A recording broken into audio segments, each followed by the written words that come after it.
साहब, ये जो साहेब बंदगी शब्द है, इस पर थोड़ा विश्लेषण हम चाह रहे हैं कि साहेब बंदगी का आशय क्या है। सदगुरु कबीर की परंपरा में अभिवादन साहेब बंदगी के रूप में किया जाता है। वस्तुतः ये एक अभिवादन ही है। जैसे हम नमस्कार करते हैं, प्रणाम करते हैं, राम राम करते हैं, उसी तरह से साहेब बंदगी उसी अभिवादन का एक स्वरूप है, जिसमें साहेब का अर्थ स्वामी होता है, मालिक, भगवान, और बंदगी अर्थात नमन, समर्पण। सदगुरु कबीर की परंपरा में जब हम एक दूसरे को साहेब बंदगी करते हैं, इसका अर्थ ये होता है कि हम आपके भीतर उसी साहेब, उसी स्वामी को देख रहे हैं। जैसा कि साहेब ने कहा, सब घट मेरो साईं सुनी सेज न कोई, कि सबके घट में मेरा साईं बैठा है, परमात्मा बैठा है। तो जब हम साहेब और बंदगी शब्द उच्चारण करते हैं तो इसका अर्थ इतना ही होता है कि आपके भीतर बैठे उस परमात्मा को मेरा नमन है, आपके भीतर विराजमान उस परम सत्ता को मेरा वंदन है, नमन है। तो ये साहेब बंदगी का अर्थ हुआ। दूसरी बात है कि साहेब बंदगी 3 बार क्यों होता है। आपने प्रश्न किया था सिर्फ साहेब बंदगी के बारे में, मैं इसको पूरी व्याख्या कर दूं कि 3 बार बंदगी का विधान क्यों है, और साथ साथ जब ये साहेब बंदगी किया जाता है तो इस तरह से अंजलि बांध कर क्यों किया जाता है। तो ये सारी चीजें हमें जाननी चाहिए, हर किसी को जानना चाहिए। सदगुरु कबीर के इस ज्ञान परंपरा में, आदर्श परंपरा में साहेब बंदगी का अर्थ तो स्पष्ट है कि आपके भीतर बैठे परमात्मा को मेरा नमन है। साहेब मतलब स्वामी, बंदगी मतलब प्रणाम। अब 3 बार का अर्थ इतना ही है कि ये जगत त्रिगुणात्मक है और हर व्यक्ति के जीवन में वो 3 गुण और त्रिदोष भी है। तो ये बंदगी 3 बार का विधान इसलिए है कि हम उस त्रिगुणात्मक जगत में, उस जगत से ऊपर उठकर मोक्ष को पा सकें, त्रिदोष से मुक्त हो सकें। इसलिए हे सदगुरु, 3 बार आपको मेरा नमन है। इस त्रिगुणात्मक जगत और त्रिदोष से हम मुक्ति पा सकें, इसलिए ये 3 बार आपको नमन है। और इस तरह से हम इसलिए करते हैं कि जैसे आप कभी अर्घ समर्पित करते हैं तो इसी तरह से करते हैं, अंजलि बांध करके, और किसी को कुछ देते हैं तब भी इसी तरह से देते हैं। तो सदगुरु कबीर यहाँ कहते हैं, वारों तनमन धन सब पद पर खावन हार, युग अनंत जो पची मुए गुरु बिनु नहीं निस्तार। या अंत में जो एक साखी आई है, बंदों सन्मुख पारखी शीश भेंट धरु हाथ, वचन उचारों बंदगी सत्य प्रेम के साथ। तो ये अंजलि बांध करके इसका अर्थ ये हुआ कि हम अपना शीश आपको भेंट कर रहे हैं इसी अंजलि में। कहते हैं ना, यह तन विष की वेलरी गुरु अमृत की खान, और शीश दिए तो गुरु मिले तो भी सस्ता जान। कि अगर शीश देने पर गुरु मिल जाए तो समझना ये बहुत सस्ता सौदा है। अब कोई ये ना समझ ले कि गर्दन काट करके देना है। शीश देने का अर्थ है अपने अहंकार को देना। तो जब हम अंजलि बांधते हैं तो इसमें हम अपने अहंकार को, अपने विकार को गुरु को समर्पित कर देते हैं। कि साहेब बंदगी बोलने का मतलब है इसमें हम अपने अहंकार समर्पित कर रहे हैं, हम विनम्रता को धारण कर रहे हैं। सदगुरु रामरहस साहब की शायद एक पंक्ति है कि जो तू आया जगत में तो ऐसा करिले, कर साहिब की बंदगी भूखे को कछु दे। कि अगर इस जगत में आए हैं तो कुछ ऐसा कर लो। लोगों ने कहा कैसा कर लें? साहेब ने कहा कर साहेब की बंदगी, साहेब की बंदगी करो। तो लोगों ने कहा सिर्फ साहेब की बंदगी कर लेंगे तो हो जाएगा। साहेब ने कहा यहाँ साहेब की बंदगी का अर्थ सिर्फ किसी संत की बंदगी नहीं है।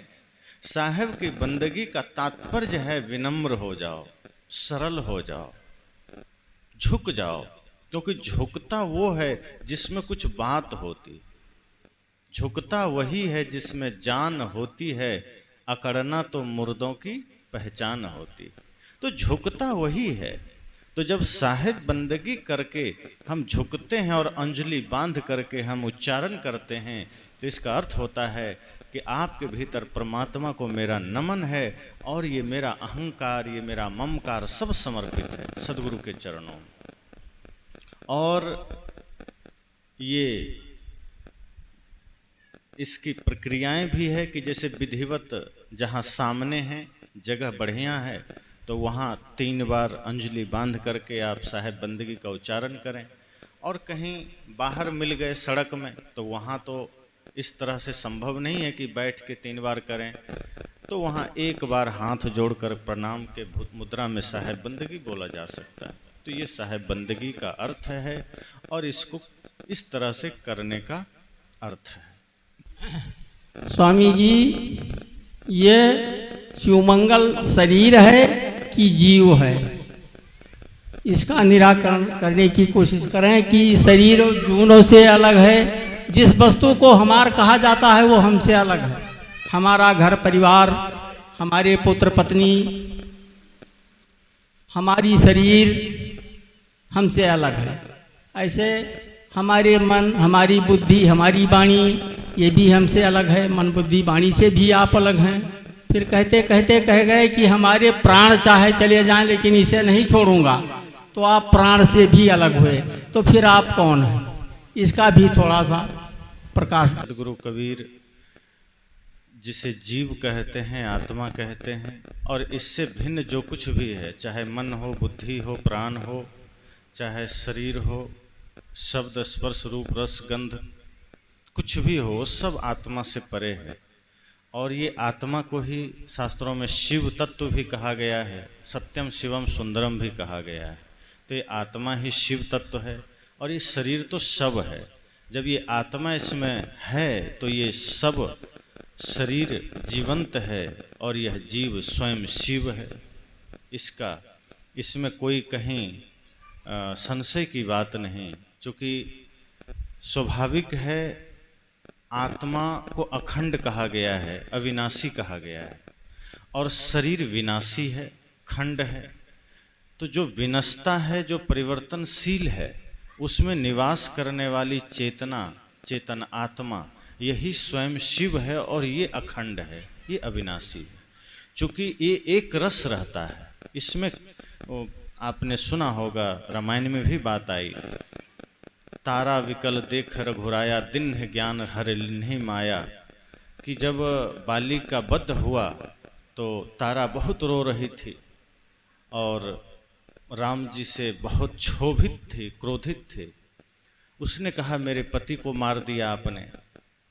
तो राम जी ने कहा प्रगट सो तन करी आगे सोबा, जीव नित्य तब के ही लग रोबा। जो शरीर तुम कह रहे हो पति है, तो वो तुम्हारे सामने सोया हुआ है, तो रोने की क्या बात है।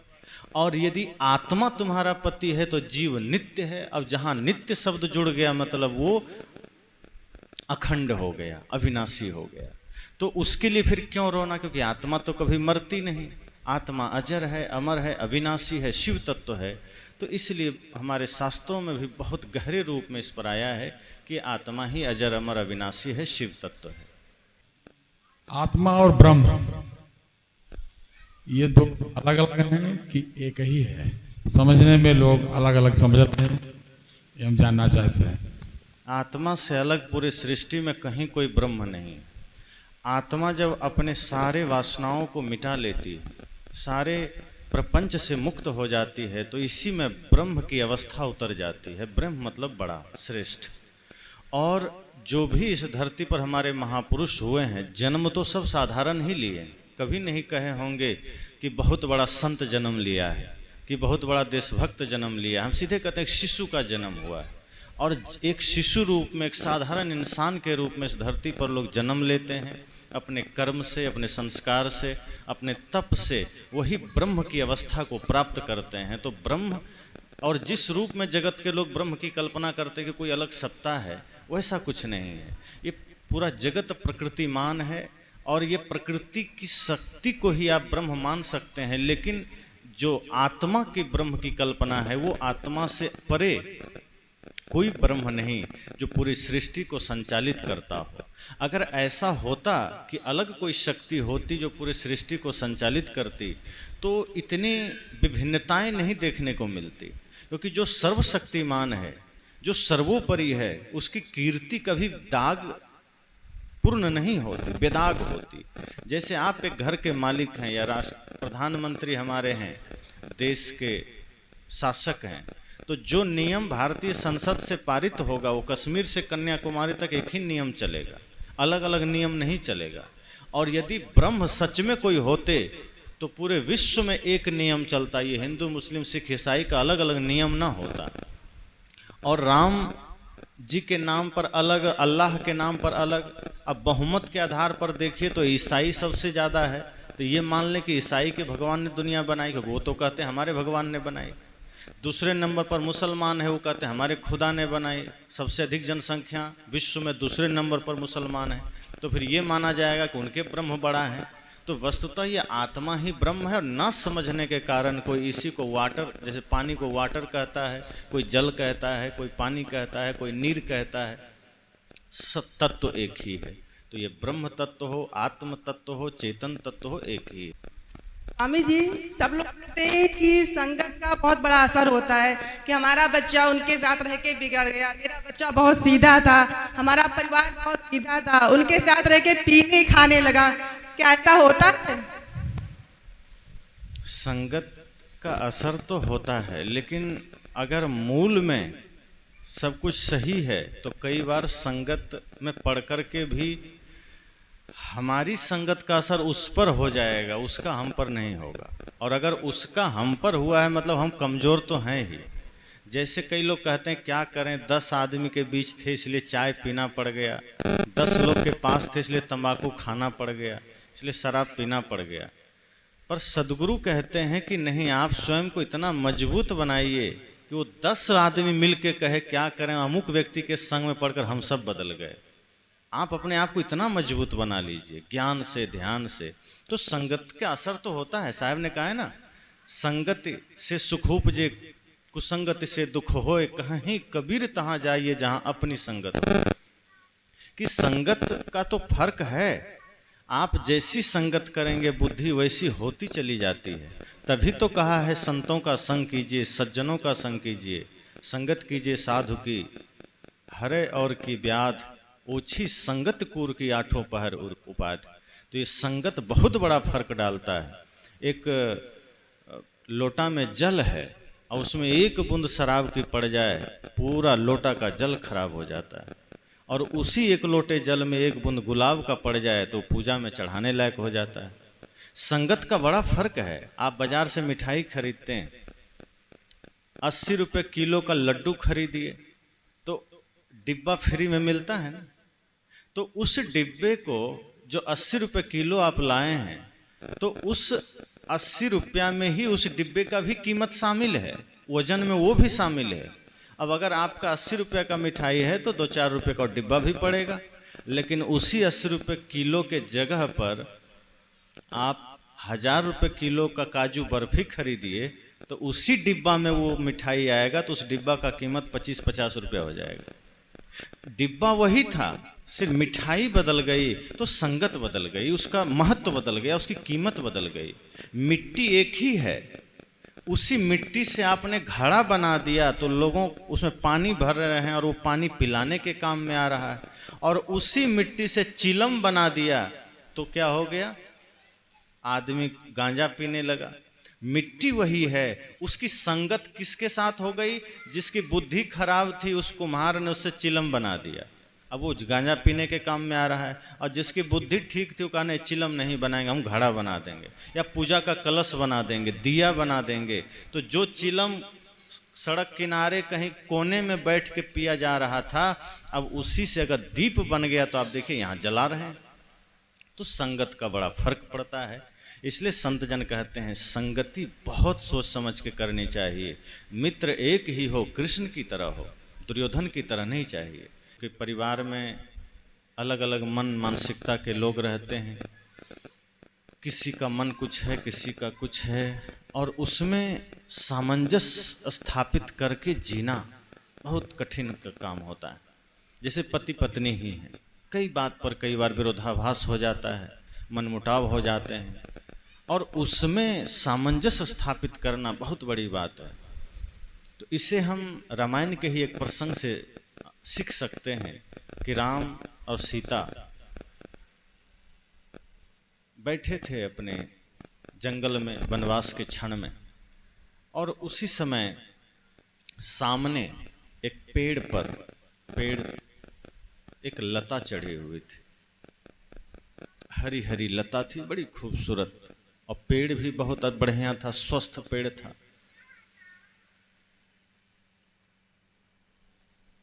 तो माता सीता ने उस पेड़ को देखा और उस पर लिपटी हुई लता को देखा।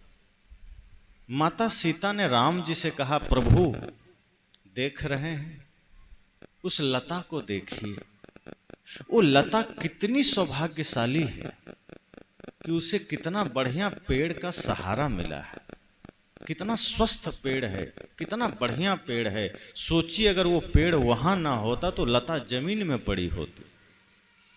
वो कितना सौभाग्य है उस लते का।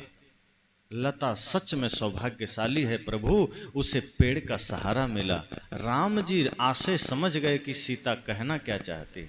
उन्होंने कहा नहीं नहीं, वो पेड़ सौभाग्यशाली नहीं है, लता सौभाग्यशाली नहीं है, वो पेड़ सौभाग्यशाली है। माता सीता ने कहा कैसे? कहा पेड़ तो ऐसे बेजुबान खड़ा था, कौन पूछने वाला था, लेकिन पेड़ का सौभाग्य देखो, एक खूबसूरत सी लता, प्यारी सी लता, फूलों से लदी हुई लता, उस पर चढ़ करके उसके सौंदर्य को बढ़ा दिया है। सीता ने कहा नहीं नहीं प्रभु, आप झूठ कह रहे हैं, सौभाग्यशाली तो वो लता है। राम जी ने कहा नहीं प्रिय, सौभाग्यशाली तो वो पेड़ है। दोनों में संवाद चल रहा था, विवाद नहीं चल रहा था, संवाद। याद रखिए परिवार में अक्सर विवाद होता है, इसलिए दोनों लोग हार जाते हैं। संतजन कहते हैं कभी भी विवाद मत करिए, किसी विषय पर संवाद कीजिए। विवाद में कोई नहीं जीतता, दोनों हारते हैं, और संवाद में कोई नहीं हारता, दोनों जीत जाते हैं। तो माता सीता ने कहा नहीं प्रभु, ये लता सौभाग्यशाली है। राम जी ने कहा नहीं, ये पेड़ सौभाग्यशाली है। तो कहा अब निर्णय कैसे होगा? आप अपनी बात पर अडिग हैं, हम अपनी बात पर अडिग हैं, कोई तो न्यायाधीश चाहिए, निर्णय करने वाला कोई तीसरा व्यक्ति चाहिए। तभी उधर से लक्ष्मण जी आ गए। तो माता सीता ने कहा लक्ष्मण आज तुम्हें न्यायाधीश बनना पड़ेगा। कहा क्या हो गया? कहा देखो मैंने ये कहा है कि ये जो लता है पेड़ से लिपटी हुई है, देखो वो लता कितनी सौभाग्यशाली है। तुम्हारे भैया राम मानने को राजी ही नहीं, वे कह रहे हैं नहीं पेड़ सौभाग्यशाली है। राम जी ने कहा हाँ लक्ष्मण देखो, सीता मानने को तैयार ही नहीं। मैं कह रहा हूं कि वो पेड़ सौभाग्यशाली है जिस पर इतनी खूबसूरत और दिव्य लता लिपटी हुई। पेड़ का क्या, उसका कोई अस्तित्व थोड़े है, वो तो लता की कृपा हुई जो उस पर लिपट गई है। लक्ष्मण समझ गए कि दोनों कहना क्या चाहते हैं। लक्ष्मण जी ने सोचा अगर भैया का पक्ष लेंगे तो भाभी नाराज, और भाभी का पक्ष लेंगे तो भैया नाराज, और दोनों को हम नाराज नहीं कर सकते। लक्ष्मण जी ने बीच का रास्ता निकाला। कहा प्रभु सौभाग्यशाली न लता है न पेड़ है, सौभाग्यशाली तो उन दोनों की छाया में निवास करने वाला है। अर्थात स्वयं को बताया। लता स्वयं सीता ने अपने लिए प्रस्तुत किया था कि लता है वो मैं हूँ और पेड़ श्री राम है। श्री राम ने कहा नहीं, सौभाग्यशाली तुम नहीं, मैं हूँ जो तुम मेरे जीवन में आई हो, तुम्हारे वजह से मैं सौभाग्य को पाया हूँ। और लक्ष्मण जी ने अपना ही बाण चला दिया। कहा नहीं प्रभु आप दोनों सौभाग्यशाली नहीं, मेरा सौभाग्य है जो मैं आप दोनों की शीतल छाया में हूँ। तो जब इस तरह से हृदय में भाव और समर्पण हो तो वो परिवार कभी नहीं टूटता। वरना बात तो छोटी छोटी में झगड़े हो जाते हैं, छोटी छोटी बात में परिवार अलग हो जाते हैं, तलाक हो जाते हैं। अपने इस समाज में आपने कहीं नहीं देखा होगा किसी हिंदी कोश में जहाँ तलाक शब्द हो। तलाक उर्दू से आया, इस्लाम जगत से, डाइवोर्स अंग्रेजी से आया। हिंदी में कोई शब्द खोजिए कहीं नहीं मिलेगा। मतलब साफ है कि ये जो घटनाएं अब घटित हो रही है ये अपने यहाँ होता ही नहीं था। यहाँ एक दूसरे से बंधने के बाद सिर्फ शरीर से नहीं जुड़ते थे, मन से जुड़ते थे, आत्मा से जुड़ते थे। इसलिए हमारे यहाँ प्रेम को शाश्वत कहा गया। ये विवाह सिर्फ एक बंधन नहीं है, ये आत्माओं का आदान प्रदान है, ये भावनाओं का आदान प्रदान है। इसमें सिर्फ दो शरीर नहीं जुड़ते हैं, इसमें दो दिल जुड़ते हैं, आत्मा से आत्मा जुड़ती है और ये शाश्वत है, इससे खंड नहीं किया जा सकता। लेकिन आज छोटे छोटे स्वार्थ में, छोटे छोटे कुविचार के कारण आज हमारे समाज में भी लोग शादी किए और अलग हो गए, डाइवोर्स ले लिए, तलाक ले लिए। संत कहते हैं ये छोटी छोटी चीज़ें ही तो हमारे घर को तोड़ती हैं। एक माँ से जन्म लेने वाले भाई बचपन में साथ खेलते हैं, खाते हैं, पढ़ते हैं, एक ही थाली में एक दूसरे के साथ बैठ के खाते हैं, एक ही बिस्तर में सोते हैं, लेकिन जैसे ही बड़े होते चले जाते हैं सब कुछ खत्म हो जाता है। वही भाई जिसको एक दूसरे में प्रेम नजर आता था, आप देख लीजिए आज भी अगर 2-3 बच्चे आपके हैं, छोटे छोटे हैं, तो लड़ते हैं एक साथ खाने और बैठने सोने को। और वो बड़े होने के बाद इसलिए लड़ते हैं कि हमको अलग होना है, वो इसलिए लड़ते हैं कि हमको दूर रहना है, फिर एक साथ रहते नहीं हैं। और धीरे धीरे दिल बंटता है, मन बंटता है और फिर हमारा घर बंट जाता है। फिर माता पिता को हम बांट देते हैं, फिर भाई, बड़ा भाई अलग हो गया, मंझला अलग हो गया, और किसके लिए? छोटे से स्वार्थ और धन के लिए। और वो स्वार्थ कर बैठते हैं जो साथ नहीं जाएगा, जो प्रेम साथ जाएगा उसी को हम उसकी हत्या कर देते हैं।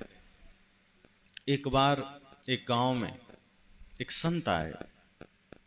संत ने बहुत ही गहराई से सत्संग किया। 2 भाई ने दीक्षा लिया और दोनों में बड़ा प्रेम था। तब तक शादी नहीं हुई थी दोनों की, तो दोनों ने सत्संग में दीक्षा लिया और अपने घर ले जाकर संत को भोजन भी कराया। संत का चरण जहां पड़ जाए सौभाग्य उदय होता है। तो इसी भाव से, और हमारे यहाँ परंपरा भी है कि संत की पूजा सदैव की जाती रही है। वशिष्ठ जी आ जाते थे तो स्वयं रामचंद्र उठकर खड़े हो जाते थे, वशिष्ठ मुनि का चरण पखारते थे, आशीर्वाद लेते थे। तो इसी परंपरा के तहत वो दोनों भाई भी प्रभु इच्छा मानकर गुरुदेव में उसी भगवान का दर्शन करते हुए उन्हें अपने घर पर ले गए, उनका सेवा किए और संकल्प लिए कि हे प्रभु आप मुझे दीक्षा दें। दीक्षा लिया। संत ने कहा देखो मुझे अपने घर लाए हो, बात तो ठीक है, लेकिन ये ध्यान रखना कि सदा प्रेम रखना, आपस में विरोध मत करना। जो प्रेम आज तुम्हारा है, जो जैसे आज तुम एक दूसरे के साथ बैठते हो, खाते हो, चलते हो, एक दूसरे को प्रेम सम्मान देते हो, वही सदा रखना। बात आई गई हो गई, लोगों ने कहा ठीक है गुरुजी हम ऐसा ही करेंगे। उन दोनों भाइयों ने, गुरुजी चले गए। 5-6 साल 7 साल बीत गया। एक बार पुनः संत का आगमन हुआ उस गांव में, और आगमन क्या, बड़े भाई ने बुलाया, उसी ने सत्संग रखा। संत आए, संत विस्मृत हो गए थे, सत्संग कर दिए। उसके बाद सत्संग के बाद जब भोजन का समय हुआ, संत भोजन करने बैठे, तब नजर गई कि ये तो अकेला ही आया है मेरे पास, इसका छोटा भाई कहाँ गया? जब मैं 7 साल पहले आया था तो दोनों भाई मिलके दीक्षा लिया था, दोनों भाई सेवा किया था, दोनों में बड़ा प्रेम था। आज 7 साल के बाद ये बड़ा भाई अकेला मेरे पास आया है, मामला क्या है? संत ने कहा सुनो, भोजन बाद में करेंगे, पहले बताओ तुम्हारा छोटा भाई कहाँ है? बड़े भाई ने कहा गुरुजी आप भोजन करिए, छोटे का नाम मत लीजिए। संत ने कहा नहीं नहीं, ऐसा नहीं हो सकता, मैं तुम्हारे घर सिर्फ भोजन करने आया हूँ, मैं तो जहाँ भी जाता हूँ समस्याओं का समाधान करता हूँ, मैं लोगों के जीवन से बीमारी मिटाता हूँ, मैं तो डॉक्टर हूँ, आध्यात्मिक डॉक्टर। मैं तुम्हारे यहाँ खाने थोड़े आया हूँ। उसने कहा गुरुजी आप भोजन करिए, छोटे भाई का नाम मत लीजिए, एक नंबर का पाखंडी है, उदंड है। संत ने कहा बातों से अभी तो तुम ही पाखंडी लग रहे हो, तुम छोटे भाई को दोष दे रहे हो। जो भी है, पर मैं भोजन नहीं करूँगा, तुम पहले छोटे भाई को बुला के लाओ, कहाँ है। उसने कहा गुरुजी आप भोजन कीजिए, उसका नाम मत लीजिए, हम उसको देखते तक नहीं हैं। संत ने कहा 7 सालों में ऐसा क्या हो गया जो तुम उसे देखना तक पसंद नहीं करते।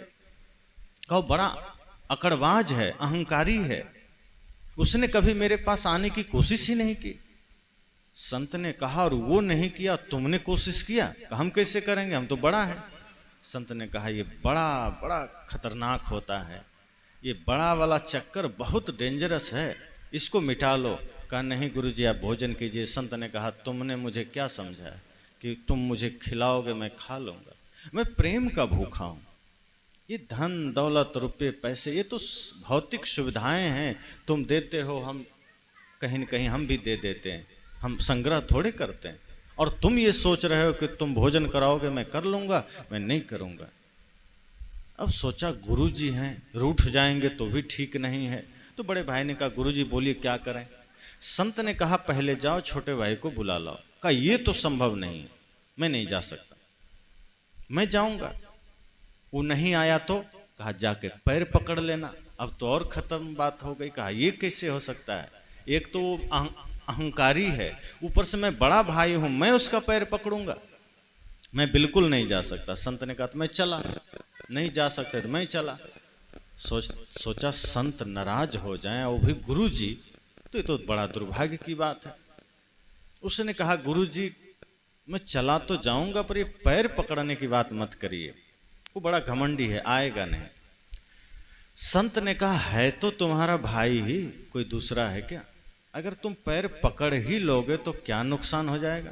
कहा मैं बड़ा हूं। कहा ये बड़ा है होने का घमंड ही तो तेरा काल है। संत ने कहा अच्छा ये बताओ तुम बड़े हो? कहा वो तुम्हारा छोटा भाई है। कहा जब तुम दोनों छोटे थे तो बचपन में तुम उसको गोद में लेते थे? कहा कई बार, हमेशा लेते थे, मेरे साथ ज्यादा रहता था, हमेशा मैं ही अपने गोद में रखता था। कहा उसको तुम स्नान कराते थे? कहा अरे मैं ही स्नान कराता था, वो तो माता पिता से नहलाता ही नहीं था वो। कहा नहीं अब भैया से नहलाएंगे, वही नहाएंगे तो हम नहाएंगे। कहा तो ये बताओ जब तुम उसे नहलाते थे तो पैर पकड़ते थे कि नहीं, उसमें साबुन नहीं लगाते थे? कहाँ लगाते थे। कहा जब गोद में लेते थे तो पैर नहीं पकड़ते थे, सीधे कान पकड़ के उठाते थे? कहा नहीं पैर भी पकड़ते थे। कहा जब उसको सुलाते थे पैर पकड़ते थे, नहलाते थे पैर पकड़ते थे, तो छोटा भाई है उस समय क्यों नहीं अहंकार किया कि हम नहीं पकड़ेंगे? कहा वो तो छोटा था, प्यारा था इसलिए। कहा वही भाव करके अभी पैर पकड़ लेना, वो मेरा छोटा भाई, अहंकार क्यों करते? समझाया, वो गया। कहा चलिए ये बात है तो पकड़ लेंगे। वो गया, सामने घर था, 7 साल हो गए थे, गली से गुजरता था, उधर झांकता भी नहीं था। छोटा भाई आंगन में बैठे पेपर पढ़ रहा था, इधर से बड़ा भाई निकला, हिम्मत करके अहंकार को थोड़ा सा नीचे किया, मन को समझाया कि छोटा भाई है, बचपन में कई बार पैर पकड़े हैं, ऐसा सोच रहा है, इसी भाव से पकड़ लेना है, क्या दिक्कत है, क्या घट जाएगा, यही सोचते सोचते जा रहा है। और छोटे भाई की नज़र पड़ गई कि आज अचानक बड़े भाई मेरे द्वार के तरफ कैसे आ रहे हैं, आज तक तो ये आए नहीं, 7 साल पहले तो झगड़ा करके मार पीट के हमको भगा दिए, आज कैसे आ रहे हैं। उसके मन में भी हलचल शुरू हो गई। अब बड़ा भाई धीरे धीरे धीरे धीरे जा रहा है, एकदम निकट पहुंच गया तो छोटे भाई के भीतर जो एक स्वाभाविक है, जब आपके भीतर कोई बात घूमती रहती है और जब आप अंतर मन से किसी से जुड़े होते हैं, भले ही वो अलग था पर एक ही माँ बाप की संतान है, भाई ही तो थे, तो एक हृदय में उठने वाली तरंगे दूसरे हृदय में तरंगित हो रही थी। उसके हृदय को हलचल में ला दिया छोटे भाई को, और वो समझ नहीं पाया अब हम करें तो करें क्या। तो बड़ा भाई जैसे ही निकट पहुंचा, छोटा भाई खड़ा हो गया, वो भी हलचल में आ गया, और बड़ा भाई झुकना ही चाहता था कि उससे पहले छोटा भाई झुक करके पैर पकड़ लिया कि भैया इतना देर क्यों कर दिए आने में। अब तो बड़े भाई के आंख से आंसू आ गए कि मैं गलत सोच रहा था, ये तो मेरा छोटा भाई तो मेरे आदेश की प्रतीक्षा कर रहा था, मैं ही तो मार के भगाया था, तो मेरा धर्म बनता था कि मैं इसे वापस बुला लूं, और मैं तो इसको गलत समझते रहा, घमंडी समझते रहा। आज मेरा छोटा भाई कितना विह्वल था, 7 साल से मेरे प्रेम को तड़प रहा था, और मैं घमंड में इसको सदैव दुत्कारते रहा। और बड़े भाई के आंखों में इतनी आंसू कि वो रुक नहीं रहा है, छोटे भाई को गले से लगाया, 10 मिनट खूब दोनों रोए, और कंधे में कंधा मिला करके गुरु जी के पास गए। बड़े भाई ने कहा, गुरुदेव आप मेरे भगवान हैं, आप मुझे आज न रास्ता दिखाते तो मैं अपने छोटे भाई को तो खो ही चुका था, लेकिन आज आपने मुझे पुनः मेरे छोटे भाई को दे दिया। सब धन न्यौछावर है, आज समझ में आ गया मुझे। इसके बिना मेरे पास घर है, दुकान है, गाड़ी है, सब फीका लगता था। अहंकार में मैं सिर्फ जबरदस्ती जी रहा था, मिथ्या अहंकार में मैं उससे दूर था, लेकिन आज महसूस हुआ जब इसको मैं पा लिया पुनः, तब महसूस हुआ कि इसकी क्या कीमत है, कि भाई की क्या महत्ता है। और आज मुझे अपनी गलती का एहसास हुआ। हे प्रभु, आप सच में हमारे जीवन के उद्धार करता हैं। और दोनों भाई गुरुजी के चरण छुए, कहा गुरुजी आशीर्वाद दीजिए कि दोबारा ये गलती हम न कर सकें, दोबारा हमारे बीच कोई दीवार खड़ी ना हो, चाहे तो हम भी राम की तरह जंगल चले जाएं, लेकिन ये धन हमारे बीच की दूरी को नहीं बढ़ा सके, हमारा कोई भी पद प्रतिष्ठा हमारे बीच की दूरी को नहीं बढ़ा सके, क्योंकि हमारे में प्रेम है, यही सबसे बड़ी प्रतिष्ठा है, हमारा प्रेम ही सबसे बड़ा धन है। भाई से दूर रहकर कैसा धन, कैसी दौलत, कैसी संपत्ति। गुरु ने कहा बस मेरा आना सफल हो, यही उद्देश्य है मेरा, यही संकल्प है मेरा कि मेरे जाने से तुम्हारे घर जो कि बिखर चुका है वो एक सूत्र में बंध जाए। मेरे आने का तात्पर्य यही है कि एक टूटा हुआ घर पुनः स्वर्ग जैसा बन जाए, और तुम दोनों में ये प्रेम पुनः स्थापित हो गया, मेरा आना सफल हो गया। अब मैं भोजन करूं ना करूं कोई बात नहीं। दोनों भाई ने चरण छुए, कहा गुरुजी अब तो करना पड़ेगा, और आप जो भोजन करेंगे उसी में थोड़ा प्रसाद छोड़िएगा, हम दोनों भाई एक साथ उसी भोजन को खाएंगे। आज मेरा सौभाग्य उदय हुआ है। और गुरुजी ने आशीष दिया कि दोबारा ये गलती मत करना। तो संत जब भी कहीं जाते हैं यही शिक्षा देते हैं कि कभी भी किसी सफलता का श्रेय मत लेना, लोगे तो घमंड पैदा होगा, और वो घमंड तुम्हारे बीच दूरी पैदा करे।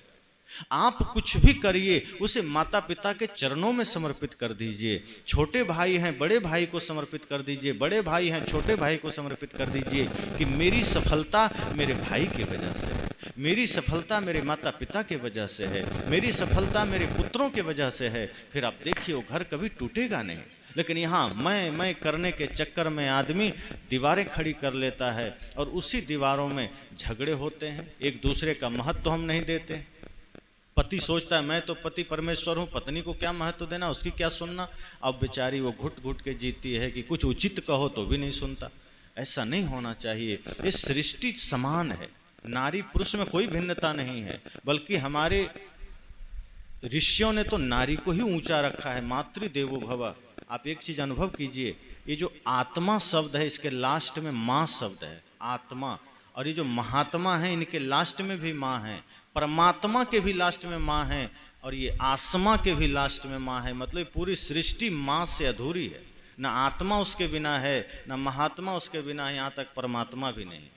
उस माँ को, उस नारी को, उस मातृत्व शक्ति को अगर हम नकारते हैं, उसको हम अधिकार नहीं देते हैं, तो ये मूर्खता है। इसलिए संत कहते हैं दोनों में समन्वय रखिए।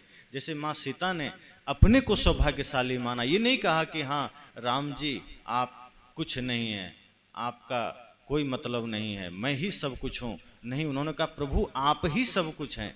और राम जी को ये सुनकर घमंड नहीं हुआ कि हाँ सीता कह रही तो मैं ही सब कुछ हूँ, मैं तो राम हूँ। उन्होंने कहा नहीं, मैं कुछ नहीं हूँ, सीते तुम ही सब कुछ, मैं सौभाग्यशाली हूँ जो तुम मुझे मिली हो।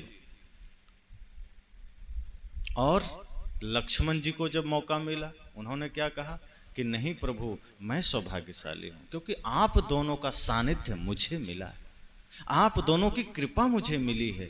तो इस तरह से जब हम भाव दशा अपने जीवन में बना लेते हैं तो कहीं कोई विवाद ही नहीं। विवाद तो सदैव संसार के वस्तुओं को लेकर है, और जहाँ हृदय में प्रेम पहले है, जहाँ हृदय में सत्य पहले है, भक्ति पहले है, तो विवाद क्यों होगा? नहीं होगा, झगड़े नहीं होंगे। चाहे भाई भाई के बीच हो, चाहे सास बहू के बीच हो, चाहे पति पत्नी के बीच हो, कोई विवाद नहीं होगा। विवाद होता ही तब है जब स्वार्थ आता है। घर कभी भी टूटता है दो कारणों से, एक स्वार्थ और एक अहंकार। और सदगुरु संत कहते हैं ये दो चीज आप त्याग दीजिए। किसी चीज में स्वार्थ मत कीजिए और कभी भी किसी भी चीज का घमंड मत कीजिए। विनम्रता को धारण कीजिए और त्याग जीवन में धारण कीजिए। जब त्याग और विनम्रता दोनों होगी तो कभी कोई विवाद नहीं हो सकता। घर सदैव बना रहेगा, परिवार सदैव बना रहेगा, प्रेम सदा बना रहेगा। राम जी ने माता सीता को वन भेज दिया, दूसरे लोग गुस्से में हैं, आज तक आदमी गुस्सा में है। माता सीता ने कभी गुस्सा किया? उन्होंने कहा प्रभु की कृपा है, उनकी इच्छा है, हम कभी नहीं बुरा सोचेंगे, क्योंकि वो हमारे व्यक्तिगत मामला है। दूसरे लोग भले दुनिया भर के आज तक प्रश्न खड़ा कर रहे हैं, पर माता सीता ने कभी नहीं किया। या कुछ ऐसी बातें आई राम के जीवन में, राम जी ने कभी नहीं सोचा, वो सदैव प्रस्तुत करते रहे अपनी मर्यादा को, अपने उदाहरण को। तो इसी तरह से जीवन में महापुरुष हमें बहुत कुछ सिखा जाते हैं। एक घटना आप सबने सुनी होगी कि एक बार एक युवक एक सदगुरु कबीर साहब के पास ही गए, ऐसी कहानी आती। तो सदगुरु कबीर साहब से उस युवक ने कहा कि हमें आप बताएं कि हम गृहस्थ जीवन की शुरुआत कैसे करें, क्योंकि सब लोग तो सन्यासी नहीं बन सकते, तो हम समाज में पारिवारिक जीवन में उतरना चाहते हैं, शादी विवाह करेंगे, गृहस्थ जीवन में आएंगे, तो हम उस जीवन में सुख से कैसे रह सकें, शांति से कैसे रह सकें, क्या राज है, क्या उसका उपाय है। सदगुरु कबीर ने कहा मैं तो शब्दों से कहूँगा, अगर तुम प्रैक्टिकल कुछ जानना चाहते हो तो यहाँ से थोड़ी दूर पर एक कुटिया है जहाँ गृहस्थ संत रहते हैं। वो गृहस्थ हैं, पति पत्नी दोनों रहते हैं, लेकिन संत हैं और बहुत अच्छे संत हैं, तो तुम वहाँ चले जाओ, वो तुम्हें प्रैक्टिकल ज्ञान देंगे। अब मैं शब्दों से कुछ कह दूंगा तो तुम्हें हो सकता है समझ में ना आवे। तो उसने कहा ठीक है मैं वहाँ जाता हूँ। वो लड़का वहाँ चला गया।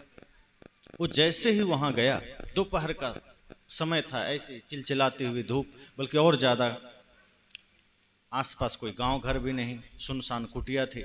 तो एक संत अपनी पत्नी के साथ रहते थे और बड़ी ही साधनामय जीवन था, बड़ा ही समर्पण था, शादीशुदा करके भी वो परम संतत्व को उपलब्ध थे। तो वो युवक वहाँ गया, प्रणाम किया।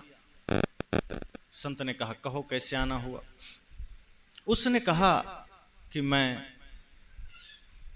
आपसे ये जानने आया हूँ कि परिवार में सुख से कैसे रहें। मैं दाम्पत्य जीवन में प्रवेश करना चाहता हूँ, वैवाहिक जीवन में प्रवेश करना चाहता हूँ, मेरी बात चल रही है, शादी होने वाली है, तो आप ये बता दें कि कैसे सुख से रहें, क्योंकि ये सूत्र अगर हम जान लेंगे तभी शादी करेंगे, वरना बड़ा दुख है संसार में, हम नहीं करेंगे। संत ने कहा अच्छा ठीक है, आए हो तो पहले बैठो, बाद में चर्चा होगी। तो संत ने अपनी पत्नी को आवाज़ दिया कि शरबत बना के ले आओ, बढ़िया लस्सी या शरबत। तो उनकी पत्नी 2 कटोरे में शरबत लाई, और गलती क्या हुई कि उस शरबत में चीनी के जगह बहुत सारा नमक पड़ गया, गलती से बहुत ज़्यादा। अब कटोरे में था तो संत जो थे वो पिए, तो एक घूंट लिए तो पता तो चल गया कि इसमें चीनी के जगह नमक पड़ गया, और वो भी बहुत अधिक संख्या में। लेकिन संत ने कुछ नहीं बोला, वो बिल्कुल एक श्वास में पूरा गटक गए। अब जो वो लड़का था वो एक घूंट पिया तो नमक बहुत था, अब वो तुरंत उसको उगल दिया और थू थू करने लगा, और सोचता है ये राक्षस है कि आदमी, पूरा कटोरा गटक गया, इतना सारा नमक है, ये कबीर साहब भी हमको कहाँ भेज दिए, मालूम पड़ता है पागल है। अब वो मन ही मन सोच रहा है कि जो इतना भयंकर नमक वाला शरबत पी गया, बल्कि इसको शरबत क्यों कहें, तो समुद्र का पानी भी फेल है इसके साथ, अब ये पूरा कटोरा पी गया, ये हमको क्या सिखाएगा। अब मन में वो सोचने लगा, तभी उस युवक ने वो छोड़ दिया, कहा मैं नहीं पी सकता। संत ने कहा कोई बात नहीं। तो उस युवक ने कहा अब हम चलते हैं। संत ने कहा तुम तो कुछ जानने आए थे। कहा नहीं नहीं बस हो गया। अरे बैठो, अब आ ही गए हो तो अब इतना भी जल्दी क्या है, रुको अभी। तभी संत ने अपनी पत्नी को आवाज दिया कि जरा लालटेन जला के ले आना। तो अब दोपहर का समय है, लालटेन जला के ले आना। अब वो आदमी लड़का समझ गए पक्का हम पागल खाने में आ गए।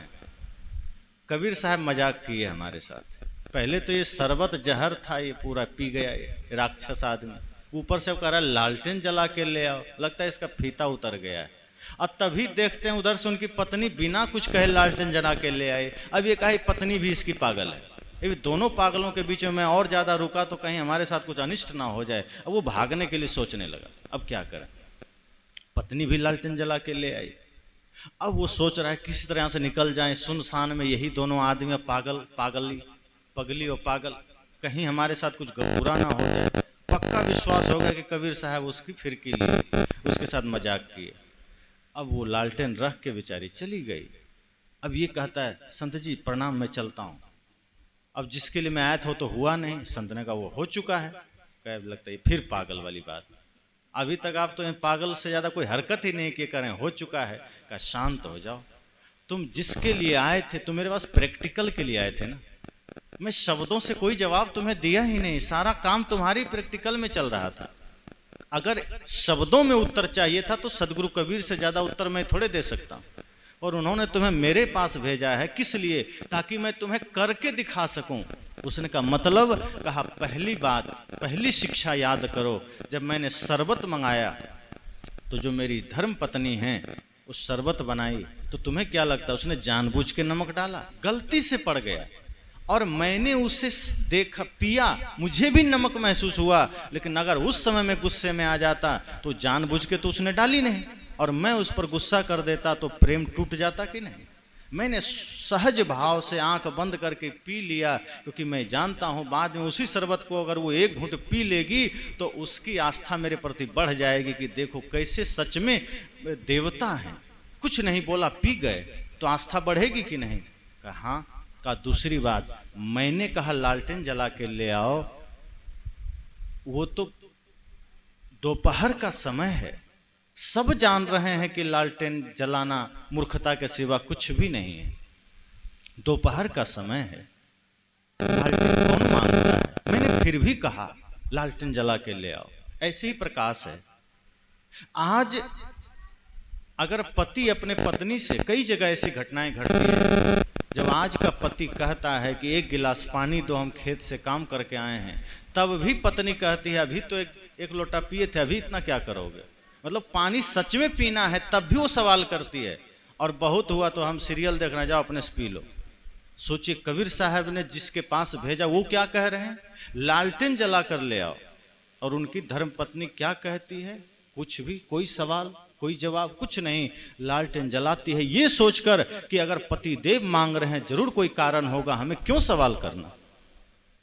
आज तो सच में कोई कुछ चीज मांग दे तो सवाल 10 ठो पहले आ जाता है, क्या करोगे, अभी तो लिया था, अभी तो किया था। वो उत्तर दे रहे हैं कि मैंने मांगा, वो चुपचाप जला के ले आई। मतलब ये है साफ कि इन चीजों से उस संत ने ये दर्शाया कि तुमसे त्रुटि हो जाए तो पत्नी माफ कर दे, और उससे त्रुटि हो जाए तुम प्रेम से माफ कर दो। दोनों में जब समर्पण बना रहेगा, दोनों एक दूसरे के साथ अगर भाव से जुड़ जाओगे तो फिर गलतियों पर ध्यान नहीं होगा, एक दूसरे की खूबियों पर ध्यान होगा, एक दूसरों की महानता पर ध्यान होगा, एक दूसरे के प्रेम में रहोगे। वरना अगर कमियों को निहारते रहोगे तो कमियां तो भगवान में भी निकल आएगी, और दाग खोजोगे तो चांद में भी दाग। तो इस तरह जब आप कमियां देखेंगे तो हर किसी में नजर आएगा, हर जगह कमी आएगी। और अगर किसी में कमी नजर आ रही है, इसका मतलब वो गलत नहीं है, मतलब आपकी आंख गलत है कि आप वही देख रहे हैं। आप अपनी आंख ठीक कर लें तो हर जगह सही नजर आएगा। जगत तो बहुत सुंदर है, ये संसार बहुत सुंदर है, एक खूबसूरत संसार है, ये कुरूप नहीं है। हमारी आंख खराब है जो हम इसको गलत बोलते हैं, गलत सोचते हैं। अगर हमारा मन सुंदर है, हमारा मन पवित्र है, तो हमें सब जगह सुंदर नजर आएगा। इसलिए संत कहते हैं अगर सुखद वैवाहिक जीवन चाहिए तो समर्पण बहुत आवश्यक है, प्रेम बहुत आवश्यक है। तो जो भजन कहे थे खोज के निकाल लिए हैं। पाना नहीं जीवन को बदलना है साधना, धुएं सा जीवन मौत है,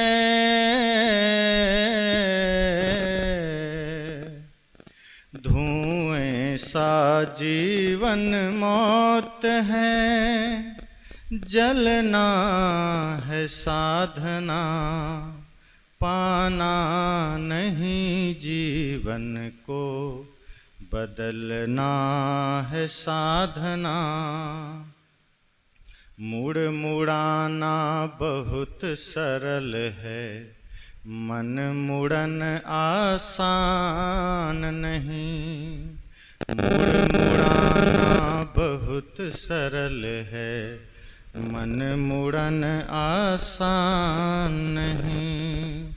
व्यर्थ भभूत रमाना तन पर, यदि भीतर का ज्ञान नहीं। पर की पीड़ा में मोम सा,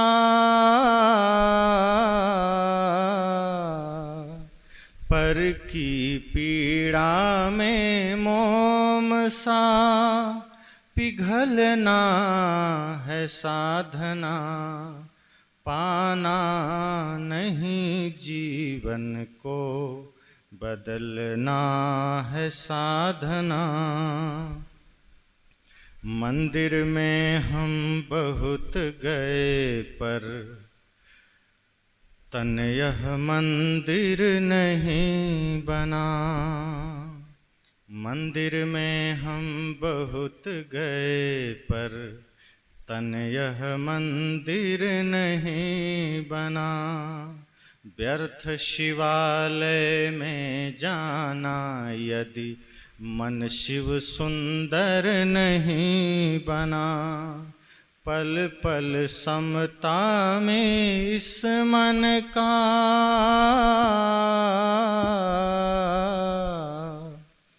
पल पल समता में इस मन का, ढलना है साधना, पाना नहीं जीवन को, बदलना है साधना,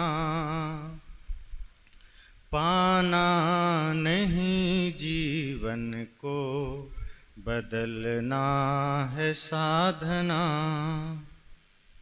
सच्चा पाठ तभी होगा जब जीवन धर्म परायण हो। सच्चा पाठ तभी होगा जब जीवन धर्म परायण हो। श्वास श्वास धड़कन धड़कन में जुड़ी हुई रामायण हो। सतपथ पर जन जन मन मन का,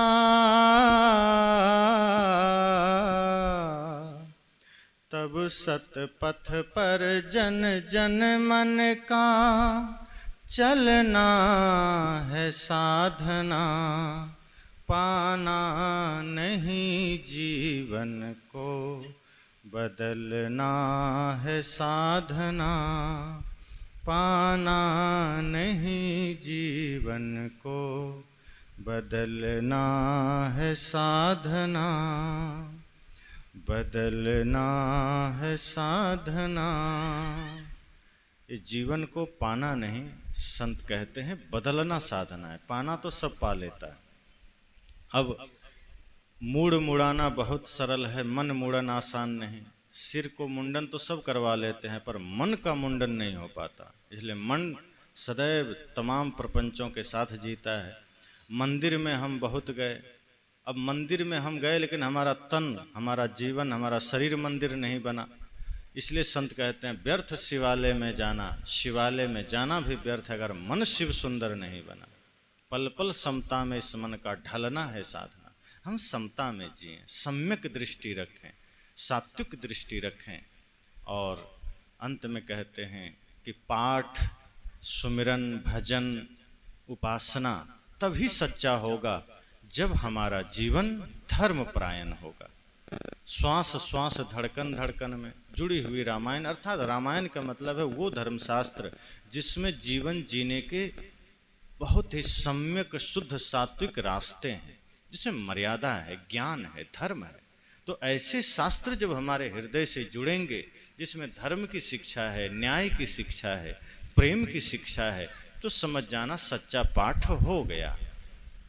जो व्यक्ति सच्चा बनकर जीता है वही व्यक्ति सच्चा पाठ करता है। इसीलिए इसी शुभकामना के साथ अभी का ये सत्र विराम।